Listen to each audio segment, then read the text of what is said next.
Aming samot panalangin sa makapangyarihang pangalan ng pinakamamahal na Panginoong Hesus at sama-sama naming sinasaway, pinapalayas ang lahat ng masamang espiritu ng hadlang, all demons of hindrances, doubts, and unbeliefs cast out in the mighty name of Jesus. Amen and amen. Praise the Lord. Ang pinakamataas sa pagpupuri, pagpapasalamat, pagluwalhati, pagsamba sa ating pinakamamahal na Panginoong Hesus. And we give double honor and respect to our dearly beloved and honorable Pastor Evangelist Wildy Estrada Almeida, the end-time prophet of our loving God. And we will always remember and cherish the blessed memories and teachings of our dearly beloved and honorable Assistant Pastor Lina C. Almeida, to all of the beloved children, children-in-law, grandchildren, great-grandchildren, to the whole beloved family, a pleasant afternoon po. We love you so much. At sa lahat po ng ating minamahal na mga kapatiran sa buong mundo, maging dito po sa lugar na ito, ating beloved live webcast viewers, ating beloved visitors, welcome to the Royal Family of God. At ay pinagpapaabot na magandang hapon po, bagamat napakalayo ang lugar ng USA. Ating beloved Ted, beloved Minister Luke Smith, dyan po sa Indiana, USA, sa kanilang beloved family. At dyan sa California naman po, ang beloved family natin, beloved Minister Wildy James Almeida Jr., to all saints of God all over the world. Mga minamahal, yamang alam po natin na sa huling panahon talaga pong matira-matibay na ito. Ang bawat Kristiyano na tinawag sa banal na gawain nito, nandyan ang banal na Espiritu. Ikino-comfort tayo ng ating pinakamamahal na Panginoon Hesus sa kabila ng marami po ang nararanasang kahirapan, mga pagsubok, ngunit hindi po tayo pinababayaan ng ating pinakamamahal na Panginoong Hesus. Kaya, ang sabi po ng ating topic, mga mahal ko, be patient unto the coming of the Lord. Mangagtiis tayo sa malapit na pagbabalik ng ating pinakamamahal na Panginoong Hesus. From the book of James, chapter 5, verse 7. Atin pong basahin. The book of James, chapter 5, verse 7. Be patient, therefore, brethren, unto the coming of the Lord. Behold, the husbandman waiteth for the precious fruit of the earth, and hath long patience for it, until he receive the early and latter rain.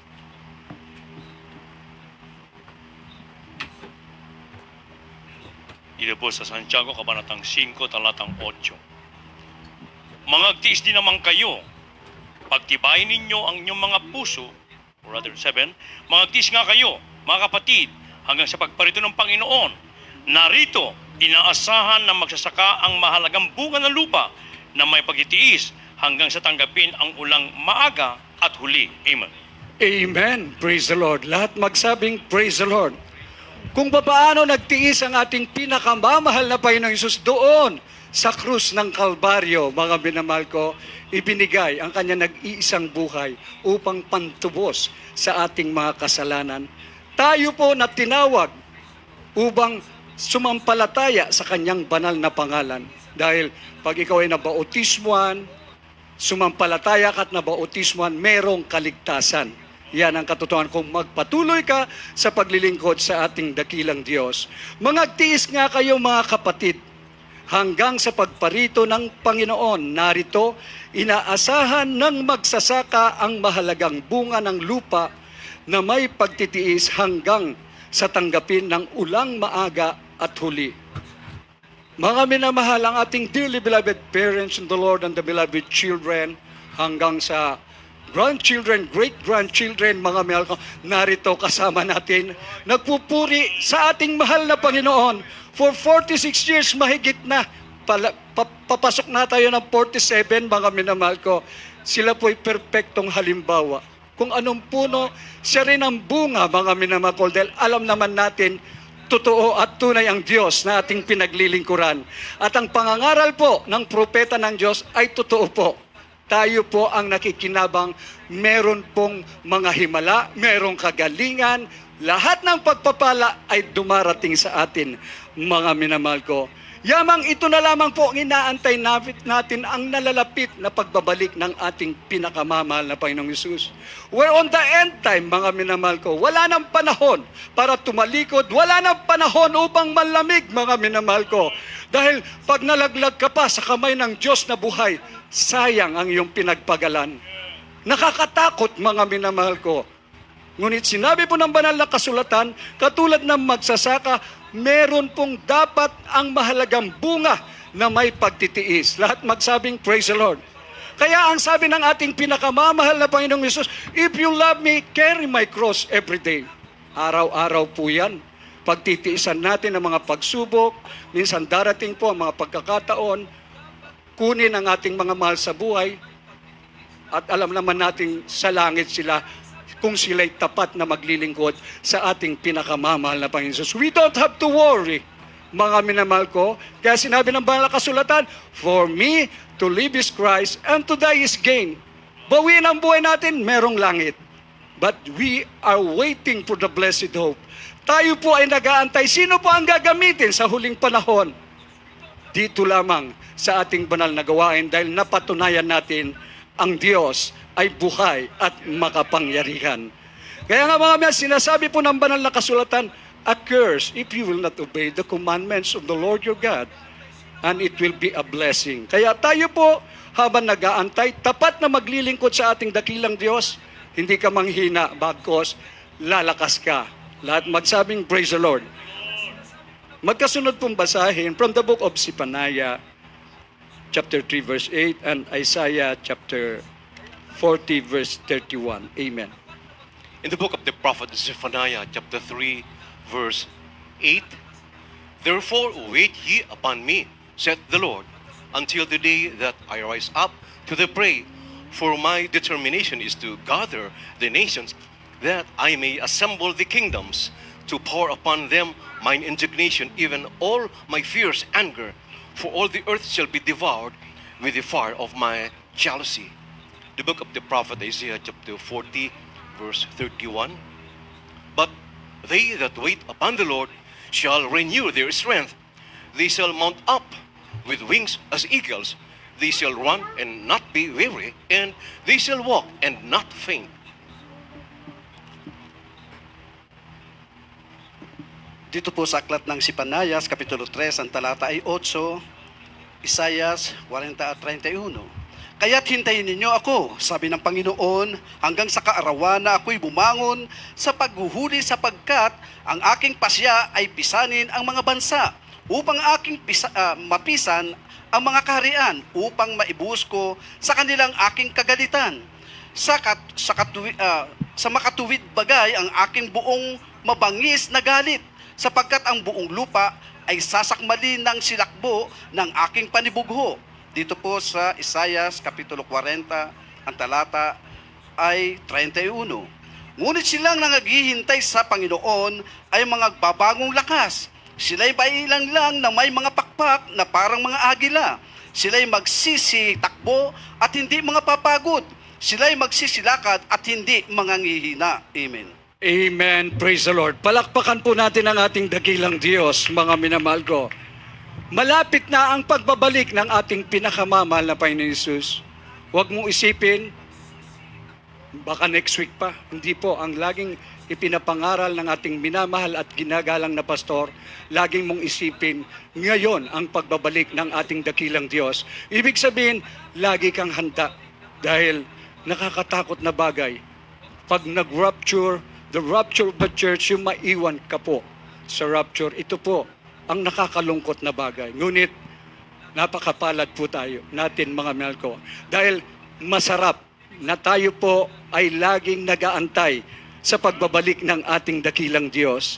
Kaya nga, kaya't hintayin niyo ako, sabi ng Panginoon, hanggang sa kaarawan na ako'y bumangon sa panghuhuli, sapagkat ang aking pasya ay pisanin ang mga bansa upang aking mapisan ang mga kaharian, upang maibuhos ko sa kanila ang aking kagalitan. Sa makatuwid bagay ang aking buong bangis na galit, sapagkat ang buong lupa ay sasakmalin ng silakbo ng aking paninigbugho. Mga minamahal, hindi po nagkulang ang Diyos. Mga minamahal, walang tigil po ang pagliligtas ng marami pang kaluluwa. Maaring napigilan ang mga outdoor crusade, ngunit mga minamahal ko, sa magitan naman po ng krusada, sa magitan po ng social media, mga minamahal ko, patuloy na kumikilos ang presensya ng ating dakilang Diyos. Marami ang naliligtas pa sa huling panahon, mga minamahal ko. Ang galit ng Diyos ay nariyan na. Kumbaga sa yung pandemic, hindi pa ito ang matindi. Mga minamahal ko, ang mundo natin ay pupugnawin ng apoy, mga minamahal ko, katulad po ng naganap sa Sodom at Gomora. Ang ating pinakamamahal na Panginoon Jesus, talaga pong mahabaging Diyos, mga minamahal ko. Ngunit kung tayo po ay sasalangsang, hindi natin susundin ang kalooban ng Diyos. Sinabi ng banal na kasulatan, ang kabayaran ng kasalanan ay kamatayan. Datapwat, ito po ang napakagandang ipinagkakaloob ng Diyos sa atin, yung buhay na walang hanggan, yung pag-ibig ng ating dakilang Diyos na buhay.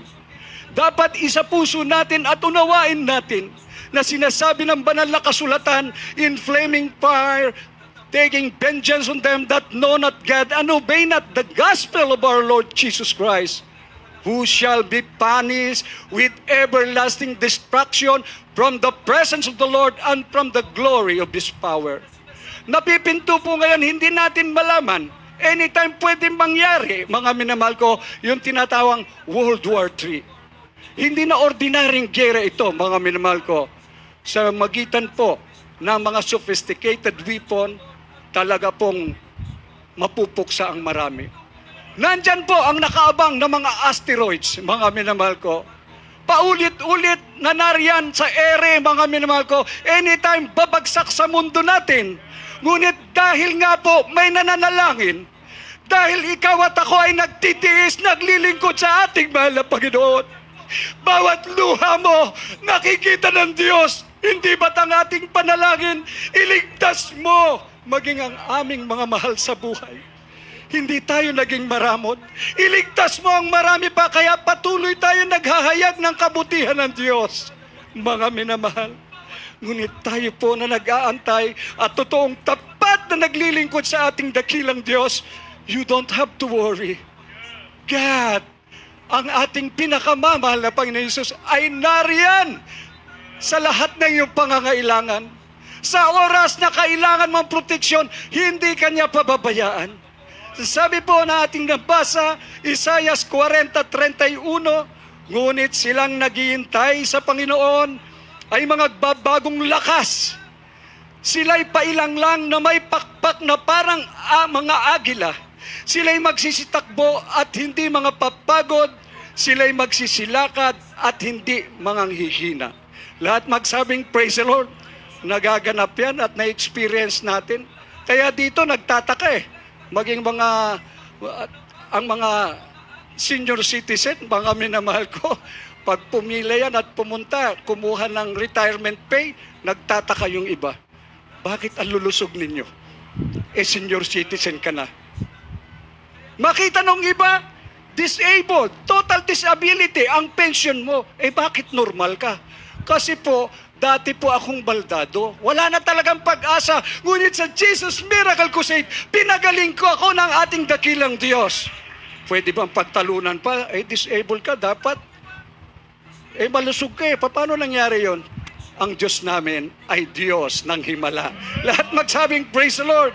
Kaya nga mga habang tumatagal ang espiritual na pamumuhay mo, ang iyong kaluluwa, siyang pinalulusob mo, mga minamahal ko, isinusunod na lang pala. Yung physical mo, dadagdagan pa ang buhay ng ating pinakamamahal na Panginoon, ang bawat isa sa atin. Kaya nga inihalin tulad tayo sa agila, mga minamahal ko, ikaw daw ay magsistakbo, walang kapaguran. Lahat magsabing praise the Lord. Mga minamahal ko, ikaw ay papailang lang katulad ng agila. Lahat magsabing praise the Lord. Naalala ko ang ating mga kapatid, mamamatay na, may sakit sa baga, dumalo sa gawain dahil gusto niya mabuhay after baptism. Pag tayo niya, mga mahal ko. Pero medyo nagreklamo eh. Muntik na akong malunod sa tubig. Pero pinagaling naman siya ng mahal na Panginoon. Nung makita po doon sa circle, nagja-jogging na. Sabi po ng ahente ng panorarya na kaibigan niya, inaabangan kasi siya na mamatay. Sabi niya, mukhang nagkamali yata kami. Buhay. Buhay yung taga-Jesus Miracle Crusade. Palakpakan po natin ang ating pinakamamahal na Panginoong Jesus. In these last days, pag sinabing pandemic, totoo po, karamay po tayo, pero hindi tayo kasali. Lahat magsabing praise the Lord. May mga pagsubok, lalo na po ngayon, pag yung binawian ka ng buhay, ang daming protocol. Papasok ka sa ospital, ang daming pamantayan, mga minamahal ko. Ngunit pag nandito ka sa banal na gawain, para ka nang nasa langit, mga minamahal ko, ang kailangan lang, sumampalataya ka sa ating pinakamamahal na Panginoong Hesus. Isang tiyak na bagay, pag ikaw ay nabautismuhan, ang langit ay magbubukas. Ang impyerno ay magiging sarado. Ito ang pagpapala sa atin. Bagamat dito tayo sa mundo nating kinagagalawan, talaga pong delikado. Ngunit sinabi po ng banal na kasulatan, yea, though I walk through the valley of shadow of death, I will fear no evil. Wala tayong kinatatakutan, mga minamahal ko. From the book of Psalms, chapter 23, verse 4. Atin pong basahin. The book of Psalm chapter 23, verse 4. Yeah, though I walk through the valley of the shadow of death, I will fear no evil, for thou art with me. Thy rod and thy staff, they comfort me. Mga awit, Kapitulo 23, versikulo 4. Oo, bagaman ako'y lumalakad sa libis ng lilim ng kamatayan, wala akong katatakutang kasamaan, sapagkat ikaw ay sumasa akin. Ang iyong pamalo at ang iyong tungkod ay nagsisialiw sa akin. Amen. Amen. Praise the Lord. Ito po ang natutunan natin at ipinangaral ng tunay na lingkod ng Diyos sa katauhan ng ating dearly beloved Pastor Evangelist Wildes Rada Almeida. Fear no evil. Hindi natin kinatatakutan, mga minahal ko, ang gawa ng kaaway, mismong si Satanas. Ang sabi ng ating dearly beloved Pastor, hindi namin aatrasan kahit 1 pulgada si Satanas. Kaya maging ang communism, maging terrorism, mga minamahal ko, baliwala yan. Maging ang mga kalamidad na talagang nariyan na darating, ngunit sa magitan ng pag-aayunot panalangin, umaatras ang lahat ng kapahamakan dahil ang Diyos natin ay totoong mahabagin. Wala kang katatakutan, mga minamahal. Kaya yung mga tao ngayon natatakot na baka mamatay sila, takbo sa ospital, ngunit inaabutan sila ng kamatayan dun pa lang sa mga emergency. Lalo na ngayon, fully loaded na po. Nais ng ating dearly beloved parents in the Lord na makatulong. Na ang kailangan ngayon ay ang ating pinakamamahal na Panginoong Hesus. Siya ay Diyos na nagpapagaling. Pag sumasayo ang banal na Espiritu ng ating dakilang Diyos, lumakad ka man sa libis ng kamatayan, wala kang katatakutang kasamaan. Sapagkat ikaw ay sumasa akin, sabi ng ating pinakamamahal na Panginoon. Mga minamahal ko, ang iyong pamalo, ang iyong tungkod ay magsisialiw sa akin. Kaya pag dumating daw pala yung mga ganitong sitwasyon, mga minamahal ko, wala tayong dapat katakutan. Iaaliwin ka pa nga ng mahal na Panginoon. Minsan ipinapahintulot po yung mga pagsubok para lalo tayong magsumamo sa ating mahal na Panginoon. Ang ating mga tuhod talagang iluluhod natin. Ang ating mga dalawang kamay itataas natin, pipigayin natin ang ating mga puso. Pag tumulo na ang iyong luha, nanginig ka sa presensya ng Diyos, ito na naman, buong kalakasan, pasasalamatan mo, stand up at sumulong ka sa pananampalataya. Kaya nga mga minamahal, nais ng Diyos na ang bawat isa, ang salita ng Diyos ay hindi nagmamaliw. Heaven and earth shall pass away, but the word of God shall never pass away. Ibig sabihin, Jesus is the same yesterday, today, and forever. Hindi siya nagmamaliw, hindi siya nagbabago, mga minamahal ko. Kaya tayo rin, dapat walang pagbabago, mga minamahal ko. Ito'y magaling na aral. Paniwalaan natin, mga minamahal ko, upang maihayag natin sa marami pang tao. From the book of Titus, chapter 1, verse 9. Amen. The book of Titus, chapter 1, verse 9, holding fast the faithful word as he hath been taught, that he may be able by sound doctrine both to exhort and to convince the gainsayers.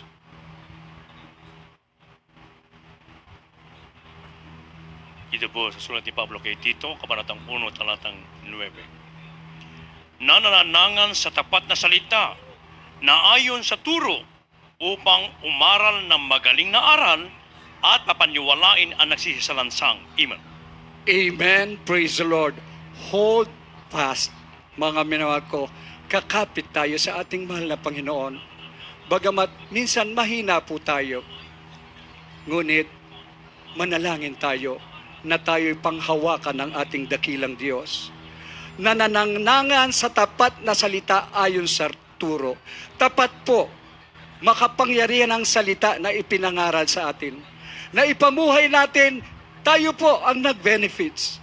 Nakinabang tayo, gumaling ang ating mga karamdaman, nagbago ang ating buhay, complete protection ang pinagkakalob ng ating dakilang Diyos. Minsan dumating na ikaw ay sa kawalan.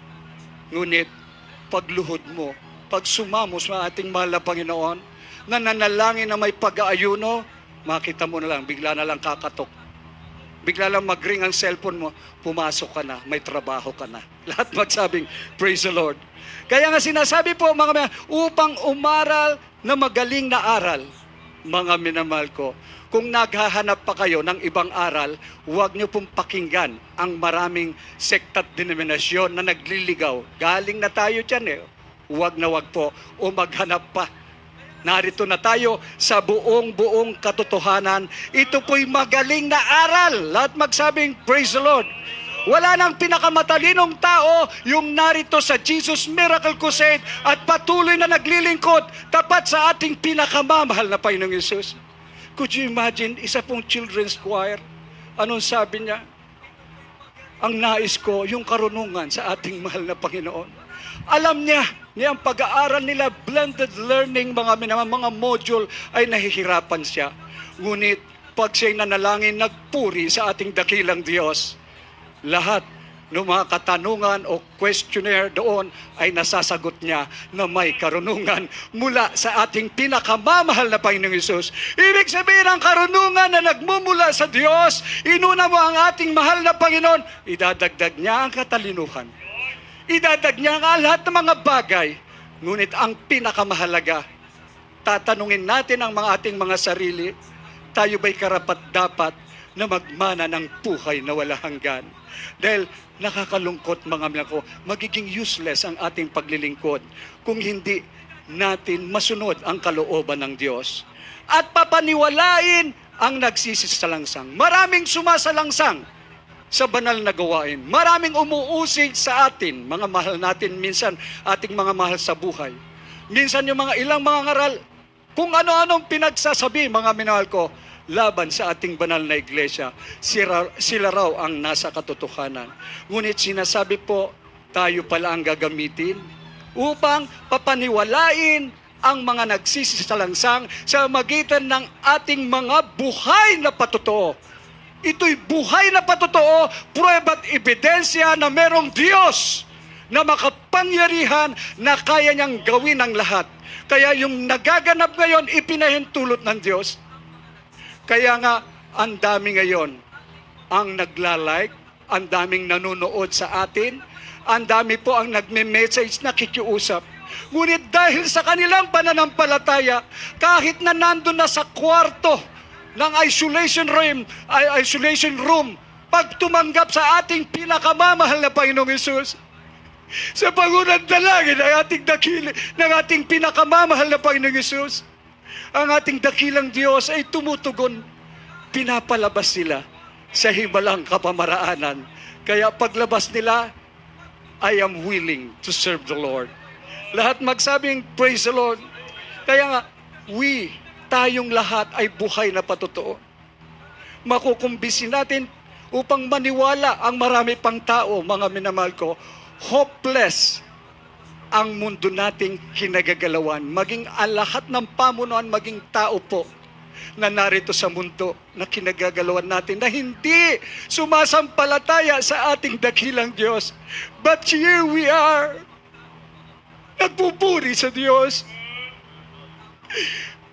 Dakilang pag-asa mula sa ating pinakamamahal na Panginoon na lahat ng pagpapala ay sa atin hanggang sa kanyang pagbabalik.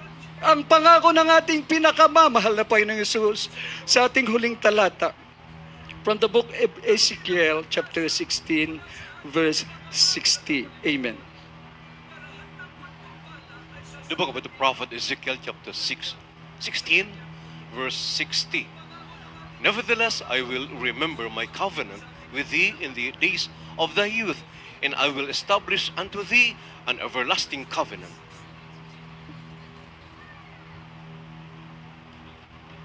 Dito po sa aklat ng Ezekiel, Kapitulo 16, ang talata ay 60. Gayunmay, aalalahanin ko ang aking tipan sa iyo ng mga kaarawang iyong kabataan, at aking itatatag sa iyo ang isang walang hanggang tipan. Amen. Amen. Praise the Lord. Purihin ang ating dakilang Diyos. Kung sa huling panahon magtitiis po tayo, ano man ang mangyari, masaktan ka man, maranasan mo ang pagkagutom, wala makapaghiwalay sa atin sa paglilingkod sa ating pinakamamahal na Panginoong Hesus, at aasahan natin ang Diyos ay mananatiling tapat. Kaya kailangan manangan tayo sa tapat na salita ng ating dakilang Diyos. Ito'y magaling na aral, mga minamahal ko. At ang pangako ng ating dakilang Diyos, gayon may alalahanin ko ang aking tipan. I will always remember, sabi ng ating dakilang Diyos. Ito'y tipan at pangako ng ating pinakamamahal na Panginoong Hesus mula sa kaarawan ng iyong kabataan, at aking itatatag sa iyo ang isang walang hanggang tipan. Lahat magsabing, praise the Lord. Walang hanggang tipan. This is forever, everlasting.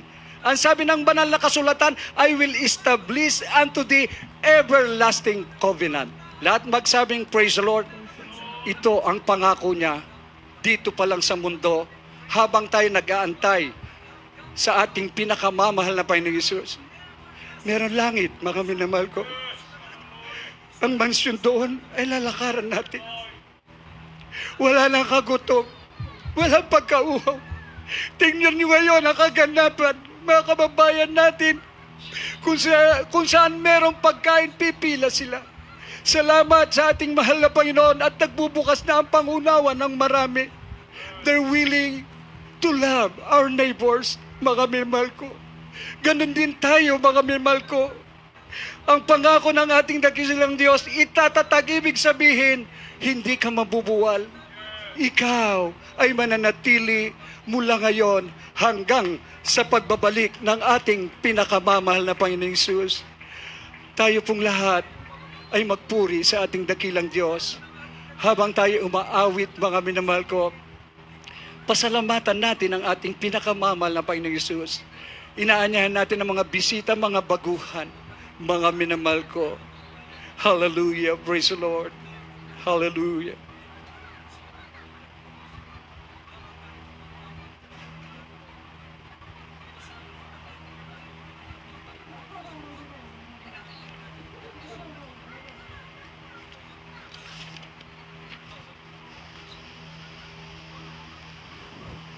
Patuloy po ang ating panyaya, lalo na po ang ating live webcast viewers. Hallelujah, praise the Lord. Upang tumanggap sa ating pinakamamahal na Panginoong Hesus. Hallelujah.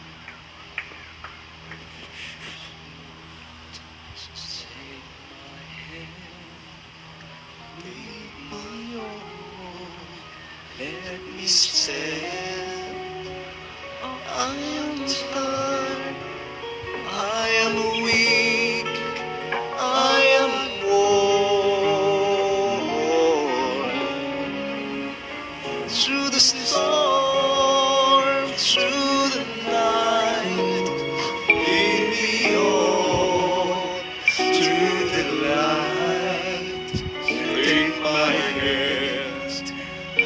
Precious Lord, lead me on. When my Yes, way hallelujah. Praise the Lord. grows drear, precious Lord, linger near. When my life is almost done,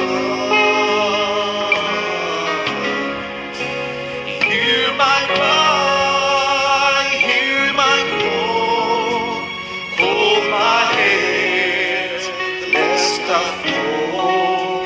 Take my hand, precious Lord.